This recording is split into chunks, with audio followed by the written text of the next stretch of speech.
নমস্কার বন্ধুরা, আজ আমি আপনাদের ইলিশ মাছের সর্ষে ভাপার সবচেয়ে সহজ টেস্টি রেসিপি করে দেখাবো। তার জন্য এখানে আমি কয়েক পিস ইলিশ মাছ ভালো করে পরিষ্কার করে নিয়েছি। এখন আসুন বন্ধুরা, আমি রেসিপিটি কেমন করে করছি প্লিজ একটা লাইক দিয়ে দেখতে থাকুন। প্রথমে আমি এই ইলিশ মাছের পিসগুলোকে একটু ম্যারিনেট করব। তার জন্য দিয়ে দেব একটু লবণ,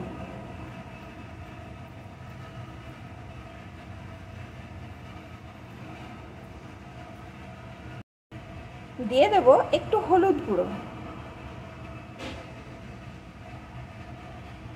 এখন সুন্দর করে এই লবণ হলুদ দিয়ে মাছের পিসগুলো মাখিয়ে নেব। অফ ক্যামেরায় আমি হাতের সাহায্যে সুন্দর করে মাখিয়ে নিয়েছি। এখন এইভাবে কিছুক্ষণ রেখে দেব, তার মধ্যে আমি মশলাটা রেডি করে নেব। মশলা তৈরি করার জন্য এখানে আমি একটা মিক্সিং জার নিয়ে নিয়েছি। এর ভিতরে প্রথমে দিয়ে দেবো আমি 2 টেবিল চামচ সাদা সর্ষে, 4টে কাঁচা লঙ্কা। এখন এই মশলাটা সুন্দর করে পেস্ট করে নেব। মশলাটা আমার রেডি হয়ে গেছে। আমি শুধু সাদা সর্ষে দিয়ে রান্নাটা করছি, আপনারা কিন্তু শুধুমাত্র কালো সর্ষে দিয়েও এটা করতে পারেন, আবার সাদা কালো দুটো মিশিয়েও করতে পারেন, কোনো রকম অসুবিধা নেই। এখন আসুন বন্ধুরা, রান্নাটা শুরু করছি।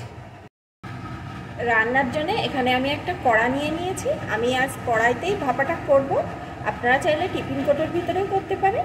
এখন কড়ার ভিতরে মশলার পেস্টটা দিয়ে দেব, আর এই মিক্সিং জারটা ধুয়ে একটু জল দিয়ে দেব।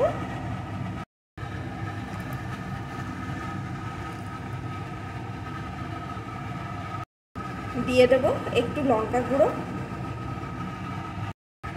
সামান্য একটু চিনি। চিনিটা আপনারা না চাইলে নাও দিতে পারেন, তবে দিলে স্বাদের ব্যালেন্সটা আসবে। একটু হলুদ গুঁড়ো, স্বাদ অনুযায়ী লবণ, মাছে লবণ মাখানো আছে বুঝে দিতে হবে। কাঁচা সরিষার তেল, ইলিশ মাছ রান্নায় অবশ্যই কিন্তু সর্ষের তেলটাই ব্যবহার করবেন, তাহলে আসল স্বাদটা পাবেন। এখন সমস্ত কিছু ভালো করে মিশিয়ে নেব।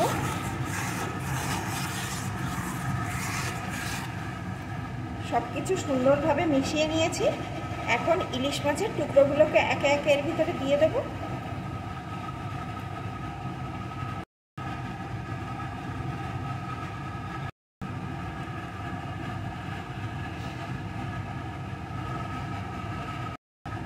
উপর দিয়ে দিয়ে দেব কয়েকটা চেরা কাঁচা লঙ্কা।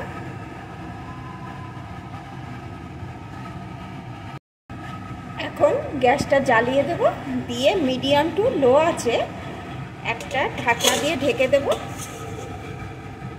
এখন 10 মিনিট মতন এইভাবে আমি রান্না হতে দেব। 10 মিনিট পর আমি ফিরে এলাম। এখন ঢাকনাটা খুলে নেব। দেখুন বন্ধুরা, কতটা লোভনীয় হয়েছে, আর ঝোলটা কিন্তু অনেকটা শুকিয়ে গেছে। আর দেখুন এই যে সাইড দিয়ে কেমন পোড়া পোড়া উঠে এসছে, তার মানে রান্নাটা কিন্তু এখন পুরো মোটামুটি আমার রেডি। আর ইলিশ মাছ তো চেয়েই সিদ্ধ হয়ে যায়। এখন আমি এর উপর দিয়ে আরেকটু কাঁচা সরিষার তেল দিয়ে দেব।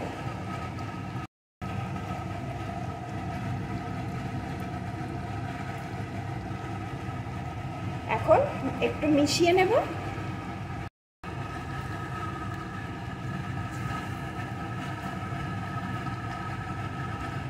দেখুন বন্ধুরা, কতটা লোভনীয়। এরকম এক পিস ইলিশ মাছ হলে গরম ভাতের সাথে কিন্তু দারুণ লাগবে। এখন কিন্তু আমার একদম সহজভাবে ইলিশ মাছের সর্ষে ভাপা রেডি। এখন এটা নামিয়ে নেব। আপনাদের কেমন লাগলো আজকের রেসিপি প্লিজ কমেন্ট করে জানাবেন, আর ভালো লাগলে কিন্তু অবশ্যই একটা লাইক দিয়ে যাবেন।